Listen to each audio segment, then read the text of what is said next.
Oke, selamat pagi. Selamat berjumpa kembali bersama saya Anjrah Asyusanto dari anjrahweb.com. Kita pagi ini melanjutkan bahasan sebelumnya bagaimana merancang bisnis, di mana di video-video sebelumnya kita sudah bahas bagaimana merancang dengan framework atau kerangka pikir lah bahasa kita lah, kerangka pikir bisnis model kanvas. Nah, kali ini kita akan bahas bagaimana merancang bisnis mempergunakan Lean Canvas. Sebagaimana dulu sudah saya sampaikan, Lean Canvas ini bukan hal yang baru, akan tetapi ini adalah modifikasi lanjut dari bisnis model kanvas ya, bisnis model kanvas.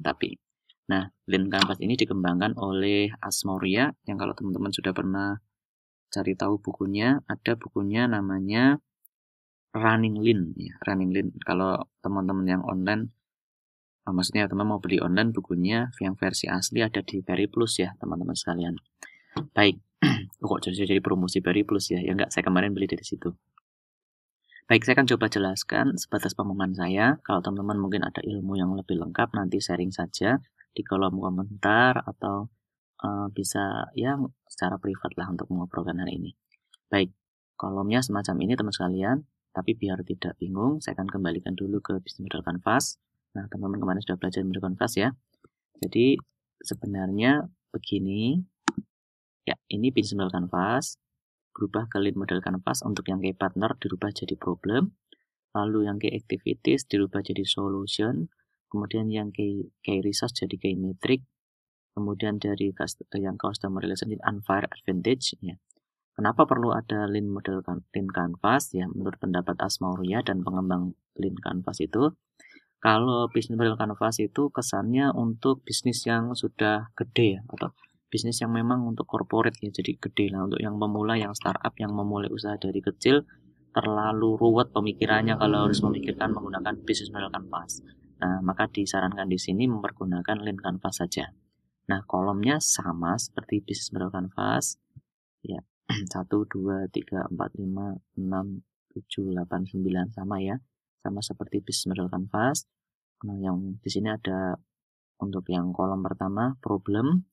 Nah, di sini diminta untuk melis 1-3 problem utama. Ya, 3 saja problem utama yang teman-teman mau coba selesaikan dari startup yang teman-teman bangun, atau toko online yang teman-teman bangun, atau bisnis yang mau teman-teman bangun. Jadi 3 problem utama. Terus di bawah ada existing alternatif. Di sini kita harus secara jujur memetakan yang namanya bisnis bagus, ataupun secara umum sebenarnya bisnis itu pasti ada pembandingnya. Jadi ada pembandingnya.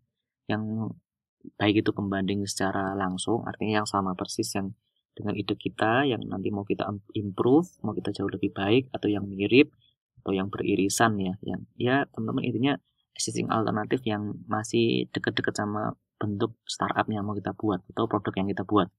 Lalu kita seperti kemarin memetakan customer segment ya. Customer segment adalah list target market teman-teman sekalian.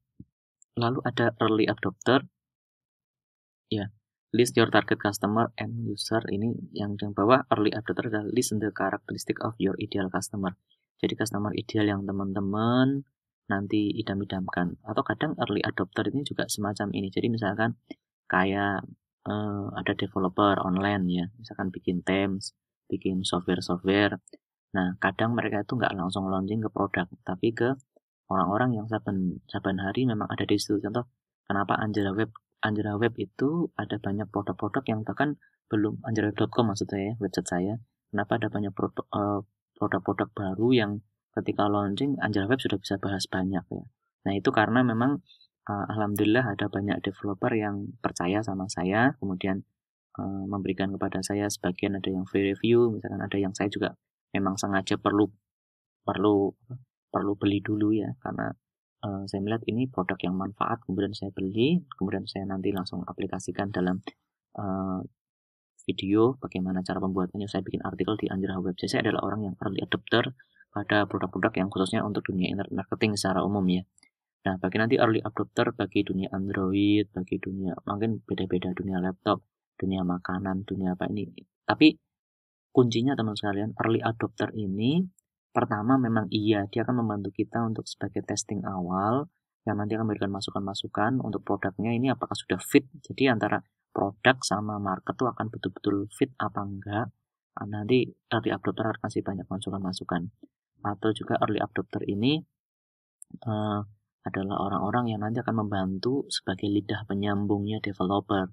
Sebelum jadi dari developer ke customer, kalau kadang kan tidak bisa secara langsung customer paham ngeh, tapi kalau produknya itu atau jasanya dari developer itu disampaikan oleh orang-orang yang early adopter ini, kadang orang-orang jadi lebih mudah dan bisa membantu viral juga untuk early adopter ini. Jadi pokoknya orang-orang ini adalah orang-orang yang sebaiknya Anda ketahui, yang ini akan banyak sekali memberi leverage bagi bisnis teman-teman sekalian. Lalu sudah ke customer segment, kemudian ini saya udah langsung bahas ya, harusnya saya bahas kolom-kolom dulu ya. Nggak apa-apa ya teman-teman ya, kadang terlalu semangat ya. Yang kedua, unique value proposition, ya sama seperti kemarin ya kita bahas. Unique value proposition ini adalah pesan yang singkat, jelas ya, di bawah 5 detik ya orang tahu ini bedanya apa sih sama yang lain gitu. Jadi startup kita tuh bedanya sama yang apa? Misalnya teman bedanya Friendster sama Facebook, kemudian bedanya Facebook, Friendster sama Google Plus misalkan kalau dunia sosial media ya. Teman-teman bisa merasakan bedanya sama Instagram, teman-teman langsung bisa merasakan mereka tuh semuanya punya unique value proposition. Atau warung makan lah, misalkan teman-teman warung makan A, B, C, dan D itu gimana gitu. Nah selanjutnya high level concept, artinya list your X for Y analogi. Di sini ada YouTube, Flickr for videos. Misalkan kita mau mengenalkan produk baru, di produk sebelumnya ada namanya misalnya YouTube. Nah, YouTube sama Flickr duluan. Flickr ya, Flickr punyanya Yahoo, YouTube dulu masih belum punyanya Google ya kalau nggak salah ya. Bagaimana orang mengenalkan YouTube itu, mereka mengatakan kalau Flickr itu adalah website kumpulan foto-foto ya. Nah, dia mengatakan kalau foto-foto yang di Flickr itu divideokan maka jadilah YouTube. Nah kayak gitu ya. Kemudian ada juga high level konsep, misalkan ada rumah makan gitu. Ini cara baru makan ayam, misalkan kayak ada teman sekaligus guru saya nih, kalau teman terlalu kurang sopan, ada yang mengatakan ini bikin produk restoran, ini apa nih, ini ayam panggang istimewa, misalnya ayam panggang istimewa karena tanpa digoreng, tanpa direbus, tanpa dibakar, tanpa proses santan, tanpa MSG. Ini cara baru makan ayam panggang. Jadi high level konsepnya ini yang nanti akan kita terus jadikan pesan, baik itu dalam nanti materi promo ataupun bahasa komunikasi lainnya ke customer ya. Dan unique value proposition ini kemarin sudah kita bahas. Nah, nanti kita akan coba pecah-pecah ya, seperti kemarin lagi ya. Jadi intinya teman-teman harus punya unique value proposition. Yang kemudian ini adalah solusinya. Nah, solusi real ya dari problem-problem yang sudah kita list, kemudian mempertimbangkan customer segmentnya, kemudian unique value propositionnya. Nih, kita punya solusi nih. Harusnya untuk mengatasi program kayak masalah kayak gini, saya punya cara pandang unik, solusinya harus kayak gini nih. Kayak gini. Jadi kita sampaikan solusi versi kita. Misalkan kita dulu kalau beli online tuh kan susah misalkan, jadi kita beli online kadang ketemu orang baru, kadang susah. Karena susahnya apa? Kalau nanti barangnya nggak dikirim gimana? Nah kalau barangnya nanti nggak sesuai gimana? Terus, nah makanya lahir seperti Tokopedia yang itu ada escrow-nya.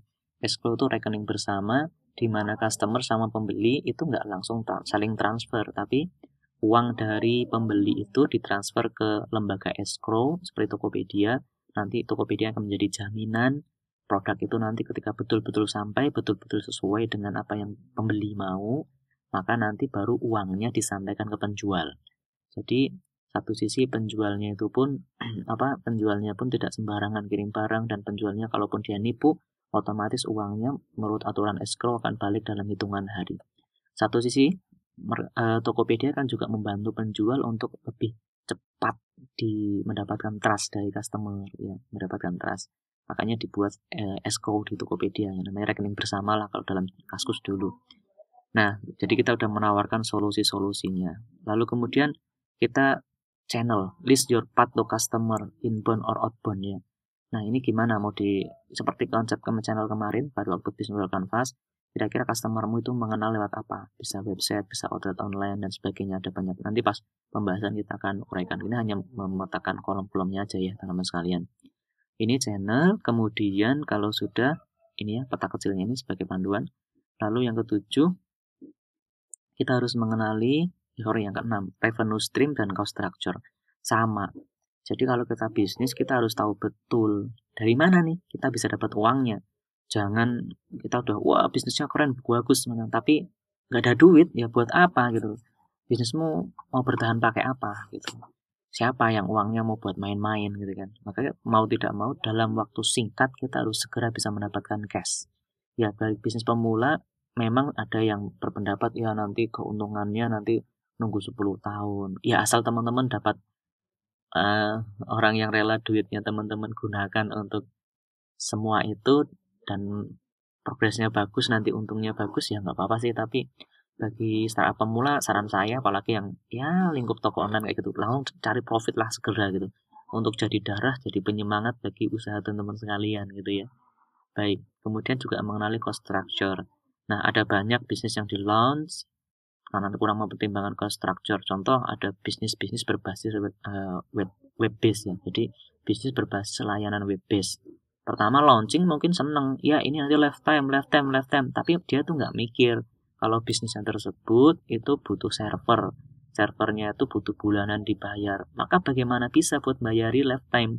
Kecuali memang kalau kitanya itu membuat sistem pembayarannya mesti misalnya subscription monthly. Jadi uang yang monthly dari customer bisa kita putar untuk bayar cost structure yang sifatnya bulanan.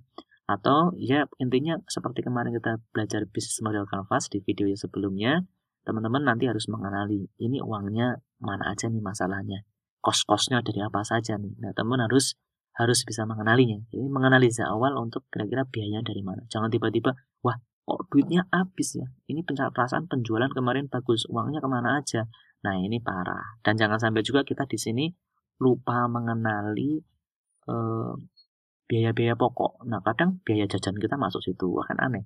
Biaya-biaya pribadi ownernya masuk situ, itu aneh. Jadi kita harus paham betul yang real, yang ini cost-nya berdampak untuk menambah value dari bisnis teman-teman dan membuat customer segment Anda puas apa. Jadi yang dimasukkan di sini betul-betul untuk proses bisnis, untuk proses berjalannya startup yang teman-teman jalankan. Jadi harus diketahui. Revenue stream juga sama. Kalau kemarin kita udah bahas ya revenue streamnya juga. Kalau revenue stream yang sifatnya dua-duanya ya, revenue stream dan cost structure, ada yang sifatnya tetap, ada yang sifatnya tidak terduga atau variabel lah bahasanya ya. Baik, sudah. Kemudian kita key metric. Key metric ini adalah jadi dashboard, jadi kayak mobil.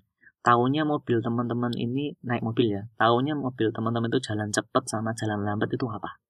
Ya tentunya jarum di speedometernya. Oh kalau jarumnya bergerak ke angka 80 berarti lumayan cepat nih. Kalau jarumnya turun ke bawah ke angka 20, wah ini kok melambat. Nah, kita harus mencoba mengenali key metric. Nah, jadi key metric ini kunci-kunci yang menjadi metrik. Contoh kalau website mau tidak mau berapa pengunjung perharinya. Jadi misalkan kita memantau, ini pengunjungnya turun, harus melakukan sesuatu. Karena apa? Itu key metric.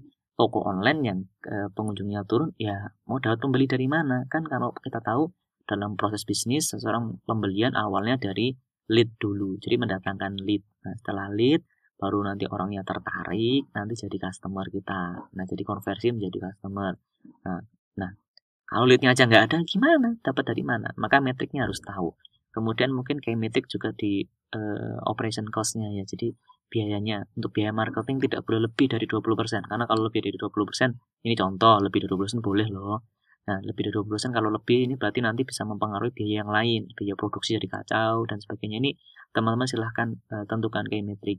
Kalau di dunia bisnis ini namanya apa ya? Jadi critical drive kalau nggak salah. Critical drive atau ya intinya itu adalah kita harus tahu betul itu ada titik-titik kunci dalam bisnis. Kalau kita nggak bisa pantau itunya, kita nggak akan pernah tahu bisnis kita jalan atau bagaimana. Contoh misalkan persen profit per bulannya. Jadi nanti kita harus juga pantau konversi per bulannya. Kita udah jualan produk A, B, C, D ini konversinya menurun, ya harus diatasi. Gitu. Apa bikin rencana marketing baru dan sebagainya. Kita harus tentu key metriknya apa.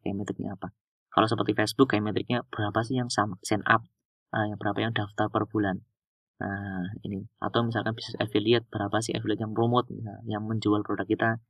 Nah, kalau yang jualan offline misalkan, berapa brosur yang efektif untuk disebar, berapa banyak orang yang datang ke outlet, dan sebagainya. Masing-masing bisnis pasti punya key metric masing-masing.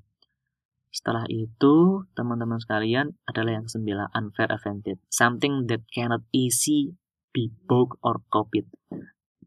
Iya, ini sunatullah ya teman sekalian. Bisnis bagus pasti nanti langsung orang-orang akan mencoba meniru. Tapi bagaimana kita menciptakan unfair advantage atau dalam bahasa yang lain namanya chasm ya. Jadi unfair advantage ini sesuatu yang membuat bisnis kita jadi punya nilai kelebihan yang itu susah untuk dikopi. Nah, misalkan katakanlah ya, contoh kalau kita melihat salah satunya penerapan ilmunya Pak Subiakto misalkan ya, branding misalkan. Yang sulit nih ya, misalkan sejarah, historinya, jadi history. Jadi kalau makan gudeg yang pertama kali ya di sini misalkan. Ataupun ada advantage yang lain, misalkan teknologinya paling canggih misalkan. Atau kita punya ahli yang paling ahli, jadi unfair advantage-nya itu betul-betul sangat susah dikopi kalau membuat sesuatu yang ahli. Atau ya sesuatu yang lain yang ini memang kita punya, jadi apa ya, yang ini yang nanti membuat customer mau ada bisnis kita yang mau di bisnis kita kopi sebanyak apapun, nanti customer akan tetap sama kita. Dan unfair advantage ini bisa jadi hal-hal yang mungkin sederhana, tapi itu menjadi sebuah nilai yang penting bagi customer. Ini penting sekali untuk diperhatikan. Jadi kira-kira apa ya? Walau hari ini belum ketemu nggak masalah. Unfair advantage biasanya datang dari customer malah. Kenapa sih? Kita tanya sama dia, kita survei. Kenapa sih? Oh, saya beli di tempat kamu karena ini misalkan. Yang itu tidak ada di tempat yang lain. Ya, gitu ya teman-teman sekalian. Jadi untuk unfair advantage. Jadi itulah 9 kolomnya. Saya pikir nanti kita akan bisa bahas secara lanjut dengan contoh-contohnya juga biar videonya nggak terlalu panjang ya. Semoga bermanfaat ya. Ingat like, kemudian subscribe di channel saya dan komen ya biar makin semangat nih yang berbagi. Terima kasih. Saya yakin bermanfaat. Assalamualaikum warahmatullahi wabarakatuh.